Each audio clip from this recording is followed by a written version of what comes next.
sekaligus, jangan panik, percaya diri. Kemudian untuk mengikuti UAS dengan sukses yaitu berlatih soal, persiapkan alat tulisnya, istirahat yang cukup, tiba paling lambat 30 menit. Ini salah satu yang baik ya. Jadi kita harus siap. Namanya? Ya, sebentar kita dengar pengumuman dulu. Oh udah. Oke, kita lanjutkan. Jadi kalau teman-teman mau perang, siapin dulu alat tempurnya. Jangan kalau kita mau perang, kita nggak siap, gitu ya. Selalu begitu.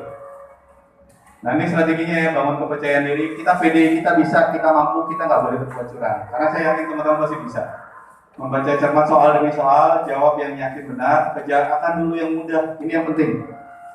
Kalau ada teman-teman yang ambil TPA, tahu kan, teks potensi akademik. Kalau misalkan nanti mau ikut CPNS atau mau tes PNS atau mau ambil buat naik jenjang karir dan sebagainya, ada namanya tes TPA, tes potensi akademik. Salah satu yang diujikan dalam TPA itu adalah deret hitung, logika matematika, dan matematika dasar.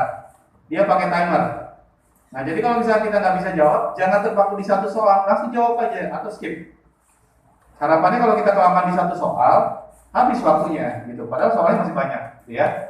Kemudian kerjakan yang mudah, baca soal yang belum terjawab dengan cermat, dan review ya kalau bisa. Ini yang harus diperhatikan, cek kembali keterisian. Jangan gunakan joki, jangan mencontek dan bekerja sama, hindari menggunakan handphone saat ujian, ya ini nggak boleh. Kalau ini kita bicara UAS normal ya, karena selama normal ini hal ini nggak boleh. Ini bentuk tes, ada pilihan ganda, multiple choice, ada uraian, betul salah, pilihan ganda, menjodohkan isian singkat, konsepnya, kemudian ujiannya lebih ke terstruktur untuk uraian bebas. Nah biasanya kalau UAS TA itu kan soalnya nggak banyak kan? Soalnya cuma 1 atau 2 biasanya, tapi dia beranak pinak gitu ya. 1A, 1B, 5 jadi 20, ya 1A, 1B, 1C, 2A, 2B, 2C gitu ya. Tapi biasanya kan soalnya analisis case tadi, dan dia menuntut kita untuk bisa mencari solusi. Nah, ini teman-teman, kalau misalkan nanti ngutip dari sumber dari Google, ada soal A, kamu cari di Google dapat. Kemudian kamu paste nih misalkan. Nah, saya nggak ngajarin yang benar ya. Jadi kalau kamu misalkan copy paste, ya minimal dalam kajian yang kamu paste, di bawahnya ada tambahan kalimat kita. Jadi misalkan tadi gini, pertanyaannya, berdasarkan pengalaman Anda, atau berdasarkan pengamatan atau pengalaman Anda tentang ini misalkan. Nah, kita cari sumbernya misalkan dapat dari orang yang ahli. Kemudian kita paste lah misalkan, di bawah kita tambahkan berdasarkan pengalaman saya adalah gini-gini. Jadi ada kalimat kita, transfer knowledge-nya ada. Jadi nggak sekedar copy paste. Kalau cuma sekedar copy paste itu anak SD bisa. Tapi kalau misalkan anak kuliah, habis di paste, dianalisis, ditambahkan. Jadi jangan cuma ditumplek gitu aja, tapi nggak ada embel-embelnya. Jadi transfer knowledge-nya nggak ada. Kita nggak dapat apa-apa cuma dari copy paste. Jadi kalau jawab soal, kita ambil di mana, taruh di situ, tambahin kalimat kita. Yang paling penting adalah kita sebutkan kita dapat sumbernya dari mana. Itu yang penting. Karena kalau kita cuma paste doang, kita nggak sebutin kita ngutip dari mana, si orang itu akan melihat bahwa ini adalah tulisan kita. Itu yang salah. Ya.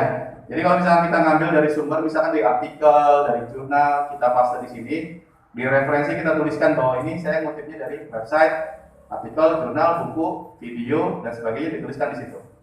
Jangan catatan kita tahu bahwa itu memang kita ngambil banyak sumber, jadi bukan dari kalimat kita sendiri, ya. Ini beberapa tes objektif pilihan ganda. Ini yang pilihan ganda yang jika 1 dan 2 benar itu A, 1 dan 3 benar A, 1, 2 dan 3 benar itu C. Jika nggak ada yang benar, jawabannya D. Ini yang pilihan opsi ya. Kemudian ini yang jawaban yang benar, seperti ini contohnya. Di era digital, keunggulan kompetitif hanya dimiliki oleh lembaga yang dapat memanfaatkan. Kalau jawabannya C berarti 1, 2, dan 3 betul. Ya. Ini yang menjodohkan ya. Ini yang isian singkat. Ini yang esai, uraian. Kayak gini, berdasarkan statistik pertumbuhan ekonomi Indonesia, jelaskan bagaimana. Nah, teman-teman, kalau teman-teman lihat pertanyaan grafik, yang ditanya itu adalah jelaskan.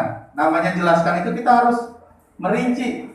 Misalkan grafiknya seperti ini. Kita misalkan ambil 5 tahun ke belakang dari 2016, 15, 14, 13 dan 2017. 5 tahun itu pertumbuhan grafiknya seperti apa? Dijelasin. Itu yang betul. Jadi jangan kita ngomong ya 2017 5,5 ribu, 2016 5.000 juga, 2015 4.004,79 misalkan. Tapi nggak dijelasin kenapa bisa turun. Kita bisa ambil kesimpulan karena pertumbuhannya semakin turun.